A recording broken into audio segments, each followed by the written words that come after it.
So in our last videos, we have seen what is a time series data, right? We have seen what are the types of time series data. We have seen other components of time series data. We have also seen what are the types of time series data. And we have also covered the first type, which is known as auto-regressive, right? Where the current value depends on its, the current value depends on its own past values. So up to there we have done. Now next type in the time series data, the next type is the moving average, right? Moving average, or we also denote it as ma model. Here what happens, the current value, whatever is the current value is, it not only depends on its past error means, oh sorry, it does not only depends on its present error, what is the shock today, but it also depends on the past error term, the shock of the previous year or previous month or previous or yesterday, like that. It not only depends on current error, but also the past error, right? It depends on the past error term. So here we can say yt is the current value, right? Current value, that is yt.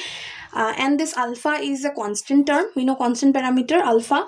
This yt not only depends on the current error or current shock, it also depends on yesterday's shock, t minus 1, or previous period shock, right? So that is moving average model. Right, so today value y depends on today's random shock or yesterday's random shock. For example, if yesterday there was a festival, right? Now yesterday there was a festival, that is a shock. Shock does not only mean the error. Yes, it is the error term. Error term is what? That is that the variable which we do not include in our model, right? Which we do not include, which is not included in our model. That is the error. Other factors which could lead the variable to happen to act in certain way, right? Or to happen in certain way, that is known as our error term. So that is also a type, right? Sale increase, because why does the sale increase? When our product is good, quality is good, price is less, so that time only the quantity, demand, or sale increase. But there may be a certain shock, error term, which is other than the model.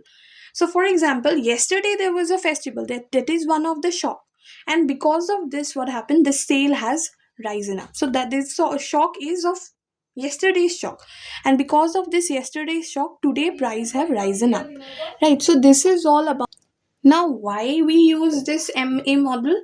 Because some economic data, right, often reacts to unexpected shock.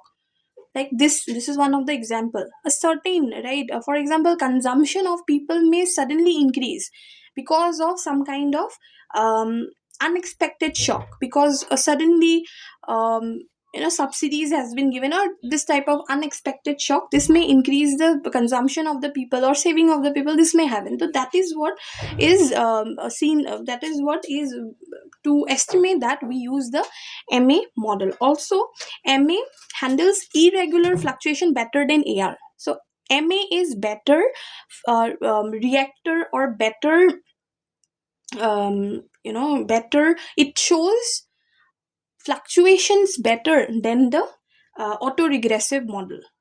Okay, and then forecast, whatever forecast error in the real life affects future outcome. So because of this reason, we use MA model. Okay, and yeah, all this is all. So this is all about a moving average model that we have to know. So the other types or other model of time series we will discuss in our upcoming videos.